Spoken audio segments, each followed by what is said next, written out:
세상은 언제나 흔들리고 있다. 뉴스를 켜면 분노할 일이 넘쳐난다. 보고 싶지 않아도 보게 된다. 듣고 싶지 않아도 들리게 된다.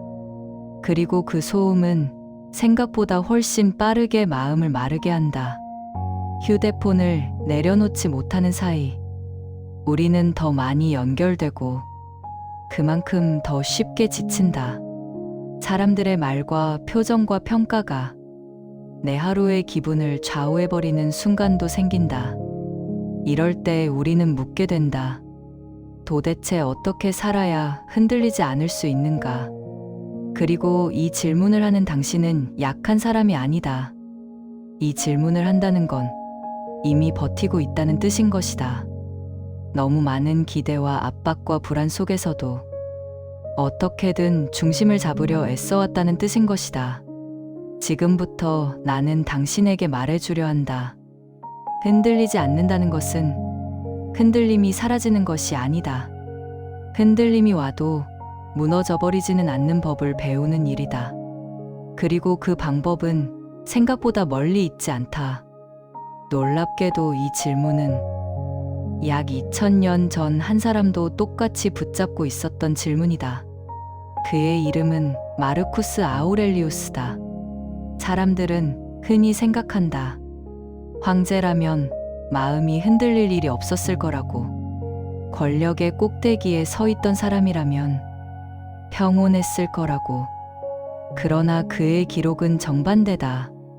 그의 글에는 승자의 오만이 거의 없다. 대신 인간의 불안, 마음의 요동, 흔들리는 감정이 담겨 있다. 그는 누군가를 가르치기 위해 글을 쓴 것이 아니다. 그는 자신을 붙잡기 위해 글을 썼던 것이다. 그는 스스로에게 매일같이 말을 걸었다. 오늘도 나는 무례한 사람을 만날 것이다. 오늘도 사람들은 이기적이고 배은망덕하고 어리석을 것이다. 이 문장은 비관이 아니다. 세상을 포기한 사람의 말도 아니다. 현실을 있는 그대로 보겠다는 결심이다. 그리고 그 결심은 당신이 흔들릴 때마다 되찾아야 하는 출발점이기도 하다. 우리는 종종 이렇게 착각한다. 흔들리지 않으려면 상황이 좋아져야 한다고. 사람들이 나를 이해해줘야 한다고. 세상이 덜 잔인해져야 한다고. 그러나 현실은 그런 방식으로 움직이지 않는다. 마르쿠스 아우렐리우스는 혼란을 없애려 하지 않았다. 그는 혼란 속에서 무너지지 않는 기준을 세우려 했다. 이 차이가 아주 중요하다. 세상을 바꾸려는 사람은 쉽게 지친다. 내 태도를 다듬는 사람은 오래 버틴다. 이제 당신에게 한 가지 질문을 던지려 한다. 지금 당신이 흔들리는 이유는 무엇인가? 사건 때문인가? 사람 때문인가? 시대 때문인가? 그리고 그 다음 질문이 더 중요하다. 그것은 정말 당신이 통제할 수 있는 것인가? 마르쿠스 아우렐리우스는 아주 단순한 구분에서 출발했다. 내가 통제할 수 있는 것과 내가 통제할 수 없는 것. 이 구분은 단순하지만 강력하다. 왜냐하면 우리의 불행 대부분이 이 경계를 무너뜨리는 순간 시작되기 때문이다. 타인의 평가, 타인의 마음, 타인의 행동, 세상의 흐름, 유행, 분위기, 우연한 사건. 이것들은 내가 완전히 붙잡을 수 없는 것들이다. 그런데 우리는 매일 이 불확실한 것들에 감정을 맡기고 산다.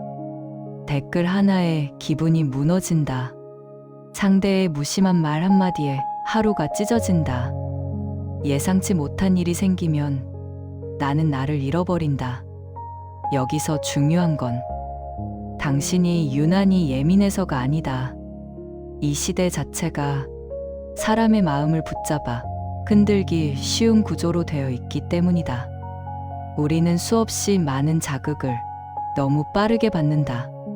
그리고 그 자극은 곧장 감정으로 들어온다. 생각이 정리되기도 전에 몸이 먼저 반응하고 마음이 먼저 흔들린다. 그런데 마르쿠스 아우렐리우스는 이렇게 말했다. 그 상태는 자유가 아니라고.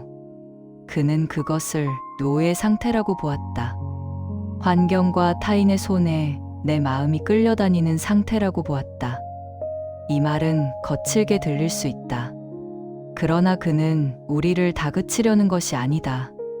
당신이 더 자유로워지길 바랐던 것이다. 그는 묻는다. 정말 그 말 한마디가, 그 평가 하나가 당신의 하루를 마음대로 부려도 되는 것인가?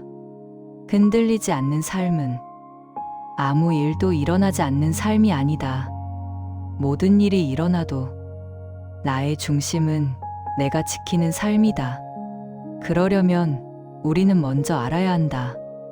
나를 괴롭히는 것이 사건 자체가 아니라는 사실을 말이다. 마르쿠스 아우렐리우스는 스스로에게 이렇게 말했다. 외부의 일들은 나를 괴롭히지 않는다. 나를 괴롭히는 것은 그것에 대한 나의 판단이다. 이 문장을 잠시 가만히 들어보라. 사건이 나를 무너뜨리는 것이 아니라 그 사건에 붙인 내 해석이 나를 무너뜨린다고 말하는 것이다.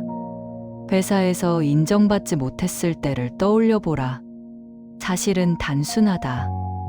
이번에는 인정받지 못했다. 여기까지가 사실이다.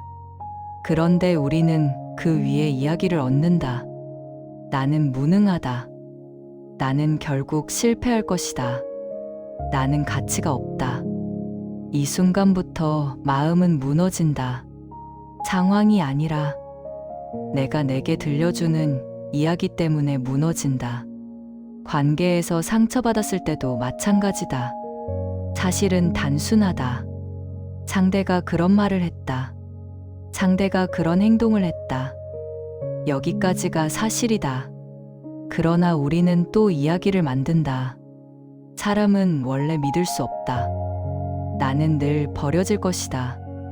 나는 사랑받을 자격이 없다. 마르쿠스 아우렐리우스는 말한다. 사실과 해석을 분리하라. 그 이야기를 의심하라. 그 판단은 수정할 수 있다고 말한다. 여기서 한번 숨을 고르라.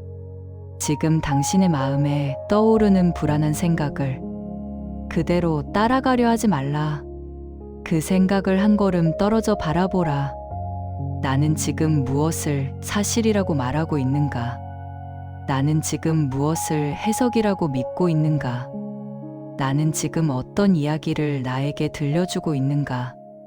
이 질문은 당신을 약하게 만들지 않는다. 오히려 당신을 현실에 단단히 서게 만든다. 감정에 휩쓸리는 자신을 비난하는 대신 감정을 다루는 방법을 배우게 한다. 마르쿠스 아우렐리우스는 수도원의 철학자가 아니었다. 그는 전염병이 퍼지는 도시를 다스렸고 전쟁과 배신, 정치적 음모 속에서 결정을 내려야 했다.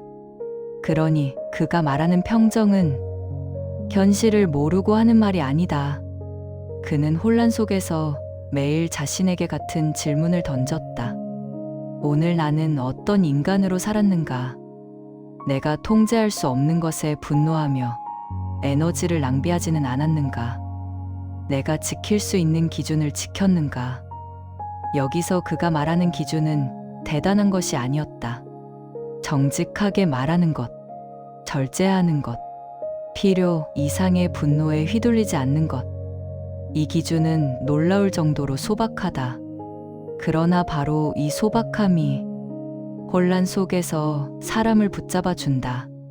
세상이 요동칠수록 기준이 복잡한 사람은 더 쉽게 무너진다. 반대로 기준이 단순한 사람은 오래 버틴다. 이제 당신에게 아주 작고 분명한 연습 하나를 제안하려 한다. 지금 당신을 흔들고 있는 것을 하나만 떠올려 보라. 그리고 이렇게 말해보라. 이것은 내가 통제할 수 있는가? 통제할 수 없다면 내려놓아야 한다. 통제할 수 있다면 행동을 해야 한다.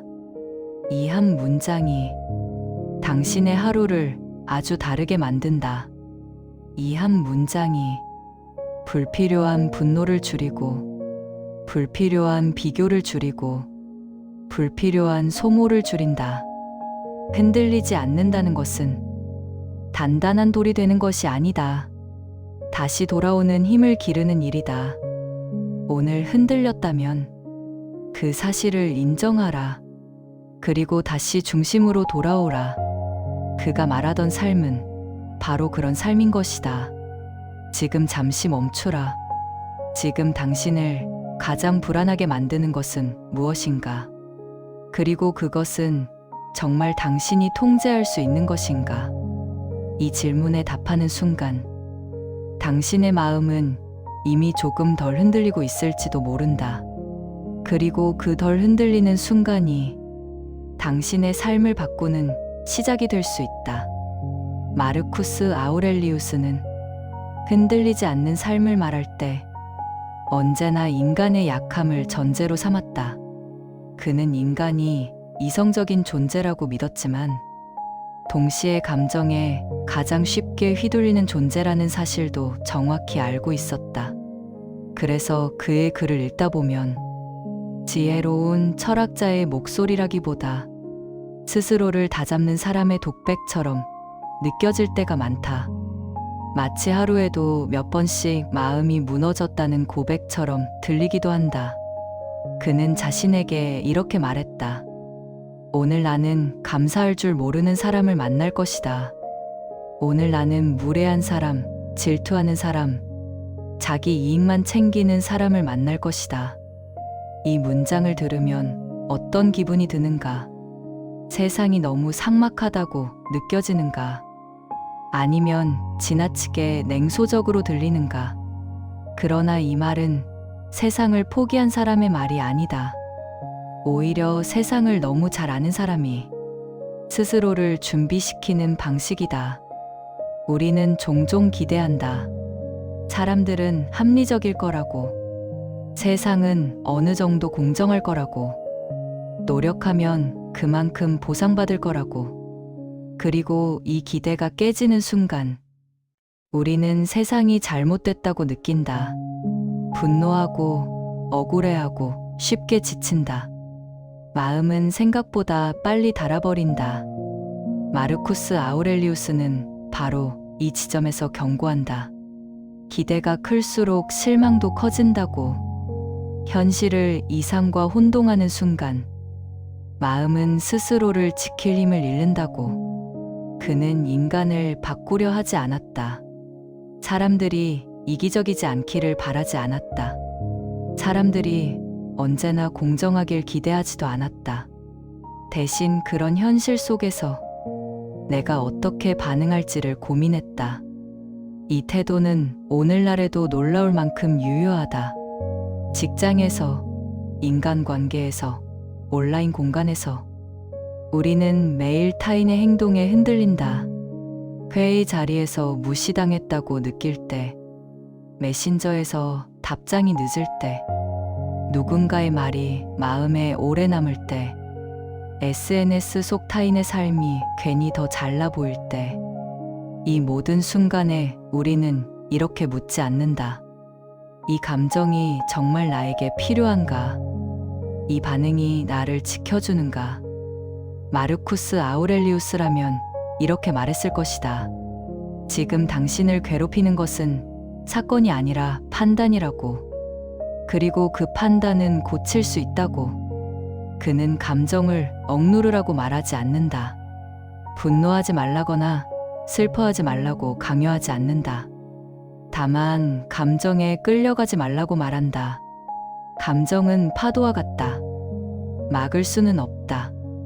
하지만 파도에 휩쓸릴지, 잠시 균형을 잡을지는 선택할 수 있다. 그가 말하는 이성은 차갑고 계산적인 머리가 아니다. 현실을 왜곡하지 않고 바라보는 힘이다. 지금 이 순간에 필요한 행동을 고르는 힘이다. 그래서 그는 자주 자신에게 이런 질문을 던졌다. 이 일은 정말 중요한가? 100년 뒤에도 의미가 있을까? 이 질문은 우리를 현실에서 도망치게 하지 않는다. 오히려 현실을 더 정확하게 보게 만든다. 지금 내가 쓰고 있는 에너지가 정말 써야 할 곳에 쓰이고 있는지를 점검하게 한다. 우리는 사소한 일에 너무 많은 힘을 쓴다. 한마디 말, 한 번의 표정, 한 번의 실수, 그것들이 인생 전체를 결정하는 것처럼 느낀다. 마르쿠스 아우렐리우스는 이런 과장을 경계했다. 인간의 삶은 생각보다 훨씬 짧고 그 짧은 삶 속에서 분노와 비교에 시간을 쏟는 것이 얼마나 허무한 일인지 끊임없이 상기했다. 그래서 그는 죽음을 두려워하기보다 죽음을 기준으로 삶을 정리했다. 언젠가는 이 모든 소음이 사라질 것이다. 이 갈등도, 이 불안도, 이 불만도. 그렇다면 지금 무엇에 마음을 쏟을 것인가? 이 질문은 삶을 가볍게 만든다. 포기하라는 뜻이 아니다. 중요하지 않은 것에 휘둘리지 말라는 뜻이다. 그는 흔들리지 않는 사람의 특징을 이렇게 바라봤다. 외부의 평가에 삶의 기준을 두지 않는 사람, 자기 역할에 충실한 사람. 황제였던 그는 자신을 특별한 존재로 여기지 않았다. 그저 맡은 역할을 수행하는 인간일 뿐이라고 보았다. 그 역할이 황제이든 시민이든 병사이든 중요한 것은 태도라고 여겼다. 이 관점은 지금 우리의 삶에도 그대로 적용된다. 지금 당신의 역할은 무엇인가? 그 역할에 필요한 태도는 무엇인가? 성과를 증명하려 애쓰는 대신, 비교해서 이기려 애쓰는 대신 지금의 자리를 성실하게 살아가는 것.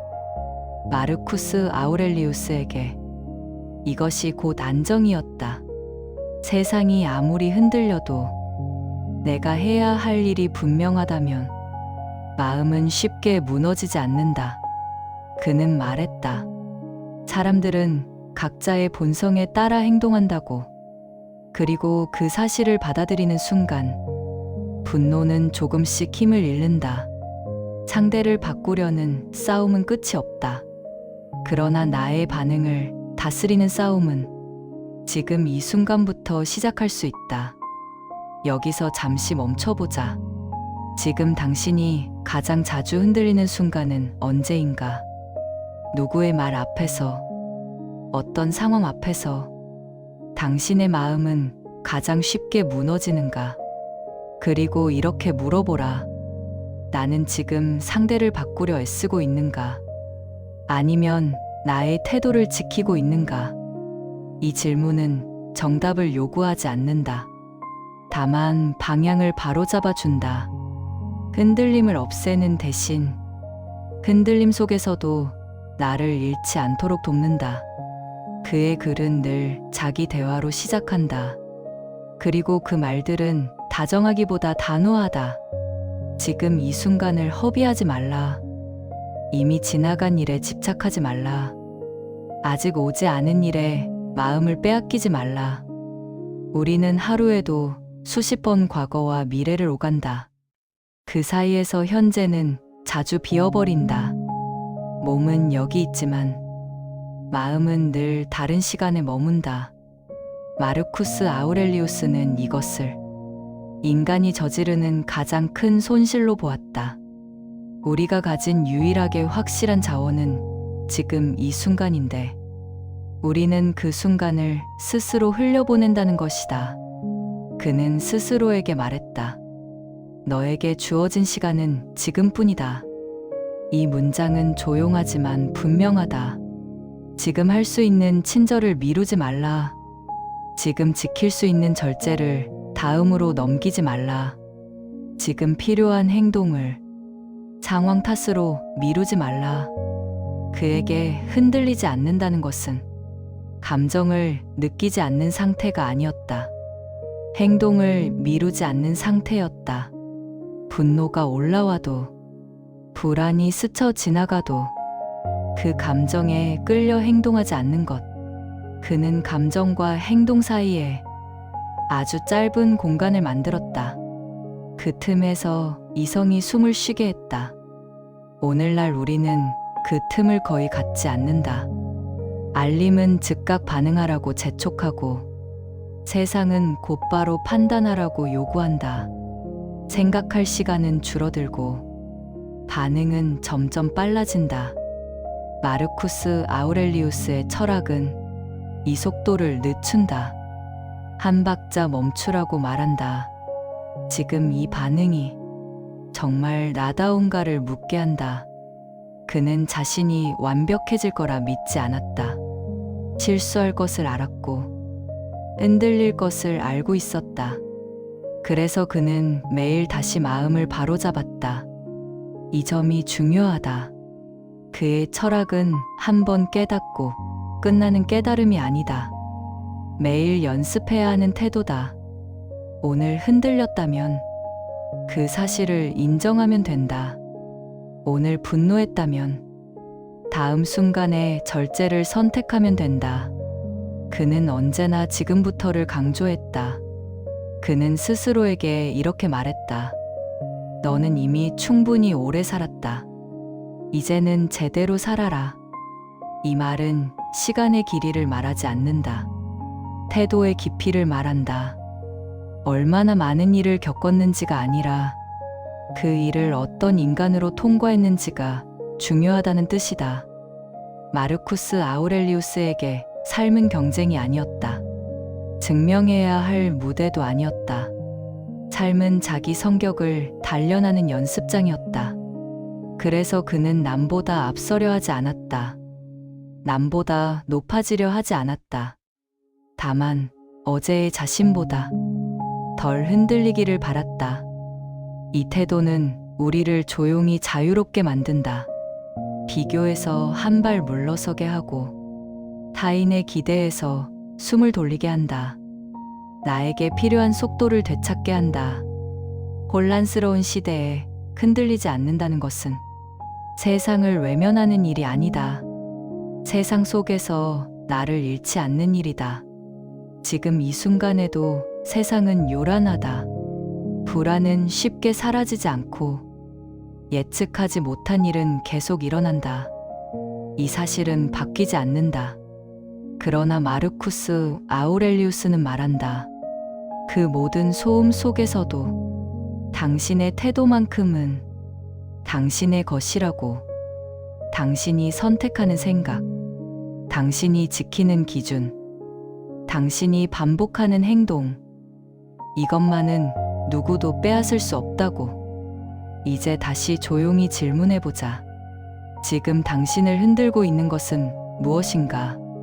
그리고 그것은 정말 당신의 것인가? 통제할 수 없는 것에 오늘도 마음을 쏟고 있다면 그 사실을 알아차리는 것부터 시작하라. 그것만으로도 이미 한 걸음이다. 마르쿠스 아우렐리우스의 철학은 삶을 가볍게 만들지 않는다. 대신 삶을 분명하게 만든다. 무엇을 붙잡고 무엇을 내려놓을지, 어디에 힘을 쓰고 어디에서 물러설지, 이 분명함이 혼란 속에서도 사람을 서 있게 한다. 지금 이 순간 당신이 지킬 수 있는 기준 하나를 떠올려 보라. 크지 않아도 된다. 다만 오늘 실천할 수 있는 것이면 충분하다. 그리고 그 기준을 조용히 지켜보라. 그 반복 속에서 당신은 조금씩 덜 흔들리는 사람이 되어 있을 것이다. 세상은 여전히 흔들릴 것이다. 그러나 당신은 그 안에서 중심을 잡고 서 있을 수 있다. 그것이 마르쿠스 아우렐리우스가 우리에게 남긴 가장 현실적인 지혜다.